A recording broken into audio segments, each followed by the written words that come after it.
What is up, 3 Point Stance family? This is your co-host, Mike DeVito, here with Aaron Action Jackson, Sterling Pingree, and we have a last-minute, 72 hours to the Super Bowl Zoom call with my brother, the All-Pro, the Pro Bowler, the Hall of Famer, number 42, Anthony Sherman. Sherm, brother, thank you for coming on the podcast again, man. Our favorite guest. We're grateful to have you. How you doing? I can't imagine what this week has been like, brother. I'm good. It's been kind of crazy, but I am good, Mike. How you guys doing? We're hanging in there. We're much better now that we get to talk to you. Thank you.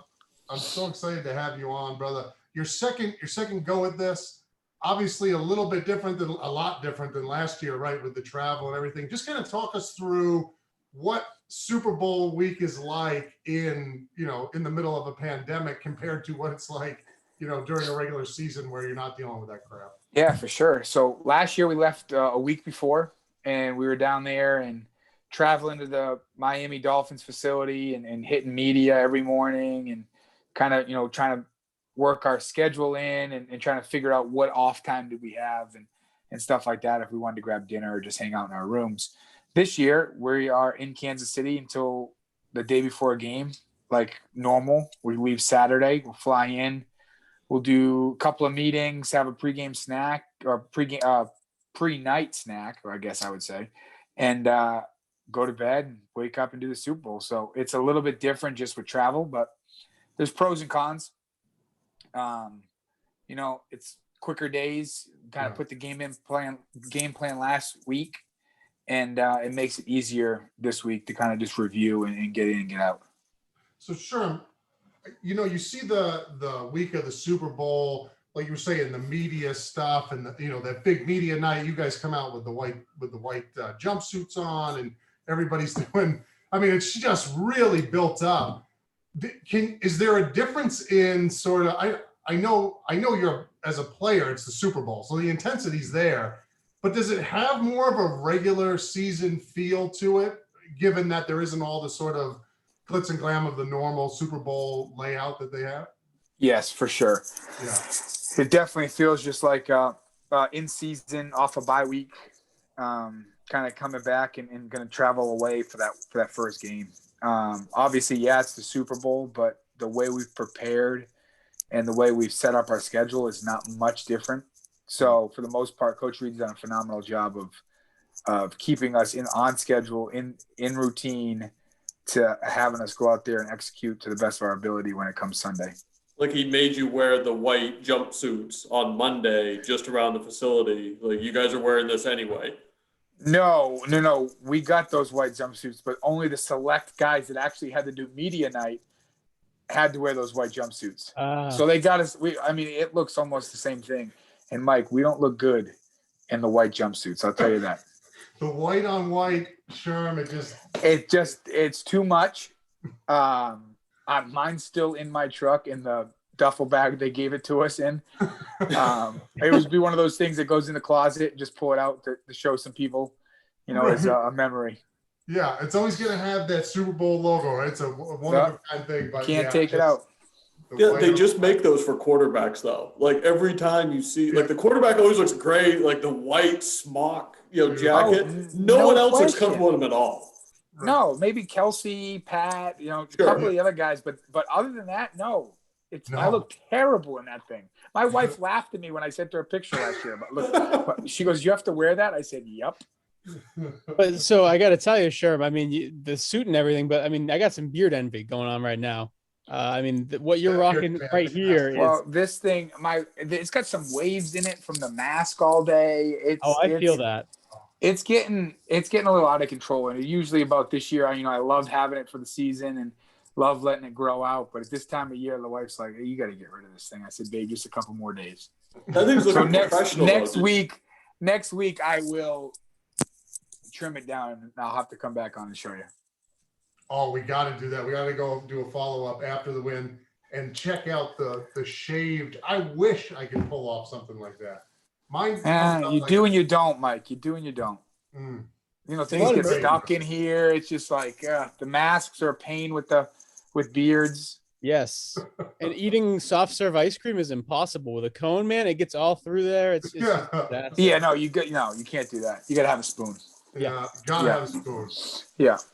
So sure, let me ask you, I remember I never went to a Super Bowl, but the times that I was with the Jets, the playoffs were, well, and in Kansas City too, but the playoffs were a whole different beast, right? I mean, you're training hard during the regular season, but you get to the playoffs, I mean, guys are sleeping in the locker rooms, staying up all night watching the film, because you recognize what's on the line. How has it been? What is it like a Super Bowl, 2 weeks before a Super Bowl? What are those weeks like leading up as it relates to sort of preparation and getting ready for the game? Because I gotta imagine, even with the COVID stuff, it's probably hard to get guys out of the facility because you guys want to be there and just do whatever it takes to win this game. Yeah, I don't want to throw you under the bus, Mike, but I think it's a lot easier to take film home now with iPads. I know it was a couple years ago that I don't know if they had access to the iPads, but I think thick back then. Yeah, you know what I'm saying? It might have been just better get a laptop, but no, for the most part, I think guys are kind of forced to get out of the building, and watch on your own and study on your own. But I just think it's everyone knows it's win or go home, and you don't want to be that team that has a great regular season and then falls out in the playoffs. So we just tried to stay consistent, stay to our routine. It helped that we had, a majority to almost all the guys back from last year's run. That's insane. And could help the young guys, mentor those guys, and bring them, having them understand what was at stake and how we prepared last year, got the job done, and we're going to have to up it one more level to get this year's done. Sure. What is I need to know this personally. What is the weight room like the week before? What is your weight room routine? What's the squat rack have on it the week of the Super Bowl? Because I feel I'll tell you, COVID has ruined the weight room because you can only have 10 guys in at a time. Oh. And you have to have 2 separate weight rooms so you can fit the guys in at once. Because you have 70 guys in the building, right? And you can't get 70 guys in the weight room, especially now. You can only get 10. So it's been a little bit, spaced out and quieter, but you get after it. You know that. Yeah. You got to stay with your routine. You can't change now. Because you know how I'm the same way you are. If you thought you did something good the week before, you're like, I got to do better this week, right, or we're not going to win. Like, it's all on your shoulders in the squat rack, and it's like, well, it's probably not, but that's what drives me to go get heavier and heavier. I would have to have 600 pounds with chains on this week on that squat. I mean, it would have to be something. I know. I've seen you do it. I've seen you reverse curl a 425 power clean. Terrible form. And I said reverse curl because that's what it was, but it was supposed to be a power clean. Awful form. You put me to shame in there, brother. Let's get into the X's and O's real quick, and then we'll let you go, Sherman, because I know it's a busy week. Talk to me. What do you see from Tampa on film? Obviously, they got Brady. Whatever. What's hey, buddy? What's the team looking like? No, I mean they fly around. They're a good football team. They're physical. They do a lot of things. They execute well. I think it's going to be one of those things where we just need to be consistent, stay on time with our routes, and block to the whistle, and just go out there and put our best foot forward and try to, slow their pass rushers down as best we can.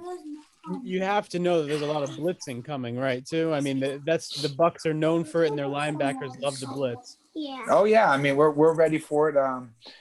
That's one of the things that, we're prepared for this week, and we've put a lot of time and effort in studying them. I mean, they're good. I mean, it's going to be a great challenge, and we're looking forward to it. I've tried to think of a way to not ask this question in just a really amateur way, but I can't think of one.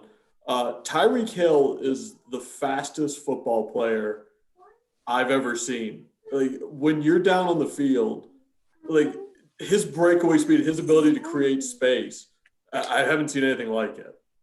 No, me neither. I mean, it happens in practice, and you're just like, how do you do that? He stops on a dime in practice, and I'm like, I would tear everything everywhere on my body if I try to remotely stop like that. Well, and I think he does, like 4 times a game, he makes some play, he breaks away, he limps to the sideline, and I'm like, oh, that's it. Like he's torn it. No, he just needs a breath. Yeah, but he does it like 4 times a game.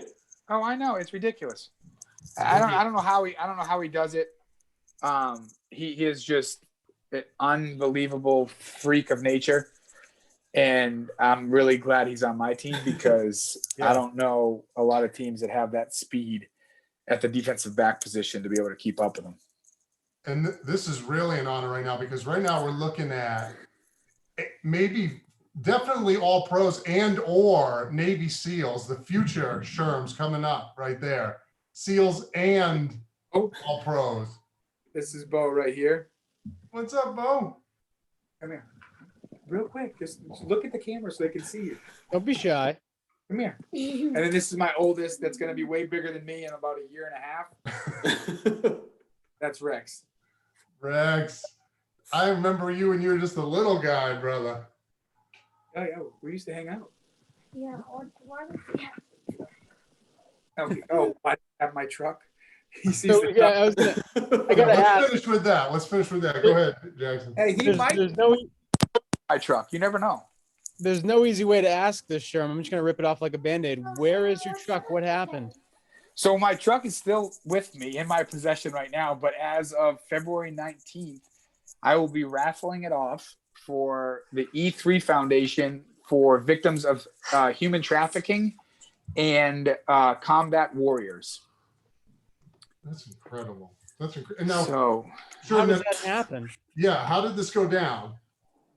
well, it all started with Oreo cookies. As it does. As all good things do. Yep, and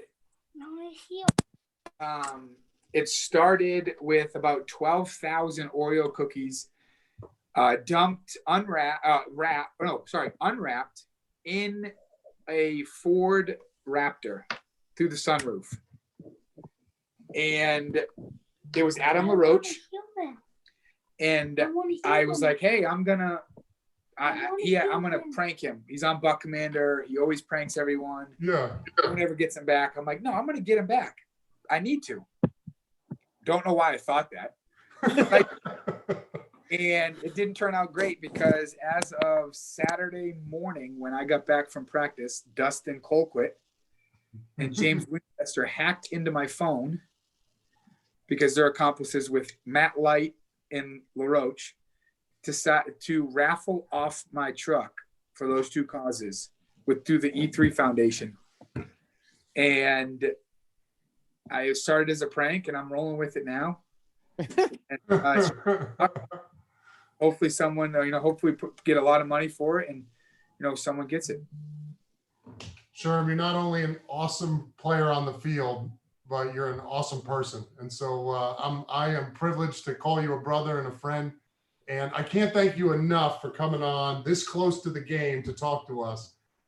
So we're going to let you go and get to the kids because I know you me on the field after the game and I'm picking up for you, brother.